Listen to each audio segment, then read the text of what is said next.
Let's talk about something we all deal with but maybe don't really think about: the invisible world of toxins all around us. It's a massive topic, I know, but today we're going to dive deep and we're going to frame it around a really thought provoking question from biohacker Brian Johnson. Death practices. Wow. So, what on earth does he mean by that? Well, he's pointing to traditions that we see as totally joyful, totally harmless, but that actually have this hidden toxic price tag. And the perfect example? Something a lot of us really love: fireworks. Turns out, our biggest celebrations might just be hitting us with some of our biggest risks. So, this brings us to our first big idea: the toxins we actually choose to put into our environment. Think about those huge 4th of July fireworks shows. It's a cultural thing, right? But it's a choice we often make without ever really understanding the toxic trade-off that comes with it. And the scale of this problem it's staggering. We're not just talking about a little bit of smoke that just vanishes. For more than 24 hours after a big show, this cloud of heavy metals and other nasty chemicals just settles over entire cities, seeping into the air we breathe, our soil, and even our water. And to really put a number on it, get this. The data showed that in the areas that were hit the hardest, just breathing the air 12 hours after the fireworks was like smoking 20 cigarettes. I mean, that is a huge, acute hit of pollution. So this really kicks off a debate, doesn't it? Is pointing this stuff out just being a buzzkill, or is it really about giving people the info they need to make a conscious choice? Especially now when we have these incredible alternatives like drone shows. It's really the difference between just an uninformed habit and a truly informed decision. Okay, so that's the stuff we choose. But what about the exposures we have absolutely no control over? Sometimes the environment itself just forces this intense toxic load on us, like during a wildfire. Now, in this incredible, crazy coincidence, Brian Johnson actually had his baseline toxin levels measured right before some major wildfires hit LA. And this gave us this super rare before and after picture. And as you can see, his levels of things like phthalates, which come from plastics, and these volatile organic compounds, or VOCs, they went from basically 0 to the 95th percentile. That means his exposure was suddenly higher than 95 out of 100 people. Just bam. And to be super clear here, we are not talking about campfire smoke. This is the stuff that comes from burning houses and cars and all our electronics. We're talking plasticizers, fire retardants. The documented health effects are really severe, affecting pretty much every system in the body. But here's the part that is truly wild. This extreme exposure happened even while he was taking major precautions. He was inside, he had a high-end MERV 13 filter in his HVAC system, and he had multiple air purifiers running around the clock. It just goes to show how pervasive and how powerful these environmental toxins can be. All right, let's shift gears to a different kind of threat.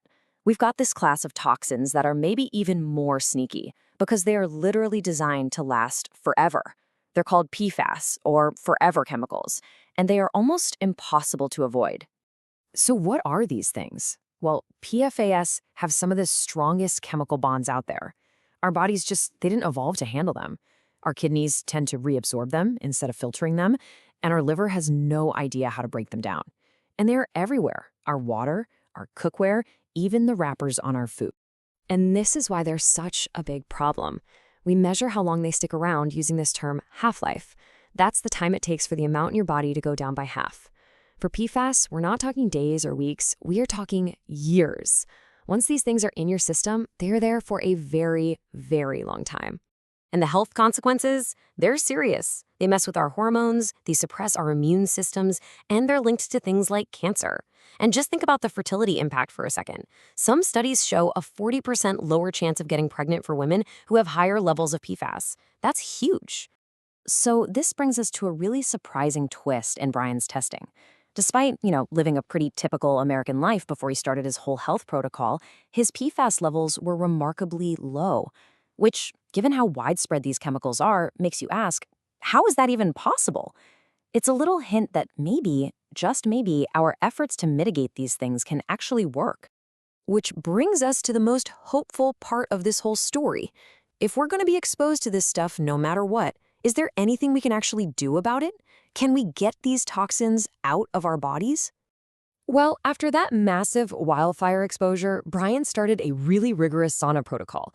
And the results, which you can see right here, were absolutely stunning. In just 23 sessions, he saw a near total wipeout of several key toxins. Some of them dropped by 100%, right back down to undetectable levels. It's incredible. Now, it's important to point out, this wasn't just him chilling in a warm room for a few minutes. It was a very specific, pretty intense protocol. 20 minutes every single day in a very, very hot, dry sauna. And this, probably combined with his antioxidant-rich diet, produced this dramatic drop in just a few weeks. So how can we apply all these lessons? Well, it pretty much boils down to a practical two-step plan for bringing your own toxin load down. This is all about taking back control where you can. First things first, you gotta play defense. Minimize what gets into your body to begin with. Start with the big ones. A good reverse osmosis water filter can seriously cut down your PFAS intake. And a high MERV filter for your home's HVAC system, that is the single most powerful tool you have for cleaning your indoor air. And then step 2 is about boosting your body's own cleanup crew. As we just saw, sweating through regular sauna use can be incredibly effective. A high-fiber diet can help bind up toxins and get them out of your system. And of course, loading up on antioxidants helps your body's natural defense systems do their job way more effectively. Now, I love this quote because it's so important. The goal here is not to achieve some impossible, stress-inducing level of perfection. As he hilariously points out here, you can drive yourself absolutely crazy trying. This is about getting the big things right. Clean water, clean air, a supportive diet. Don't sweat the small stuff, but do get those big rocks in place. So, at the end of the day, awareness is really step 1. By understanding the hidden trade-offs in our world and even in our traditions, we can start a real conversation. We can start making choices both for ourselves and as a group that truly celebrate not just life, but our long-term health. So that leaves me with one question for you. What's one celebration in your life that this makes you maybe reconsider?